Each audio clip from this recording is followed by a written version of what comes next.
Good evening, my name is Jonathan Torres. I'm a UI UX designer out of Orlando and an avid firearm and shooting enthusiast. One of the problems I discovered when I got into the sport was that it was very challenging to find the information you needed. You had to scour very ugly websites and forums and fragmented groups online to try to find very specific information about how you can outfit your kit being your belt, plate carrier, magazine holsters, all of those things. Again, the problem for enthusiasts is that there's scattered information online, various forums, private groups, and you have to watch a lot of YouTube videos, which can get time consuming for busy parents and such. Parts incompatibility. You buy parts, you find out it doesn't fit with your platform. Sucks, because now you have a bunch of extra parts laying around, lost time, lost money, not fun. The problem for businesses is that there's a heavy demonetization and deplatforming on firearms related content on current social media platforms. A lot of content creators could have up to 600,000 followers and Facebook will pop their account out of nowhere if they see something that they don't like that's firearms related. There are also many fragmented channels. Brands have to market to various fragmented social media channels, and they don't often get their target audience because a lot of them might be in specific groups, for example on Facebook. The solution is to create a platform for commerce that encourages the sharing of information on firearms and kit.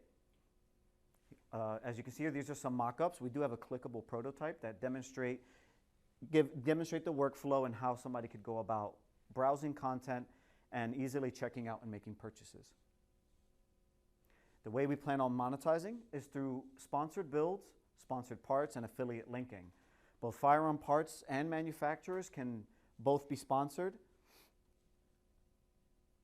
And it is a $63 billion industry, and it's on track to grow year over year as it has been. 2020 saw a huge spike in that. Our target audience is over 79 million, with again an economic impact of about $63 billion.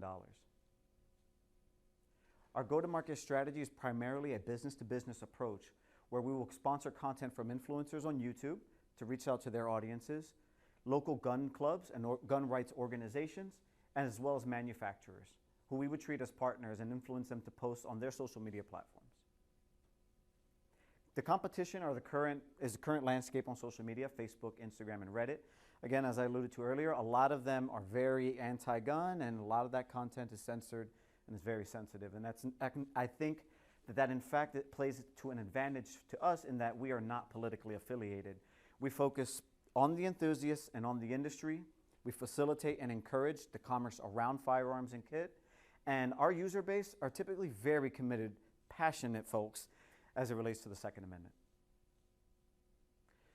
The average spend of a new firearm by the time you get through targets, ammo, magazines, dots, lights, lasers, and all the doodads is about $800.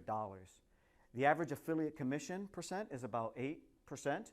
We divide that, we get with $64 on average, and if we were to penetrate 1.5% of the market, it would give us about 25,000 users, or 25,000 purchases rather, and would lead to a total potential annual revenue of $1.6 million. These numbers are very conservative. Who are the key team members to get this going? For our MVP would be a co-founder or full stack developer ideally. As we mature, we'd move into a software development team with developers, designers, account managers, and customer service when we move into e-commerce. Partners will be retailers and manufacturers, as well as firearm associations, such as Brownells, BCM, Primary Arms, and of course, begrudgingly, the NRA. Even we don't like them.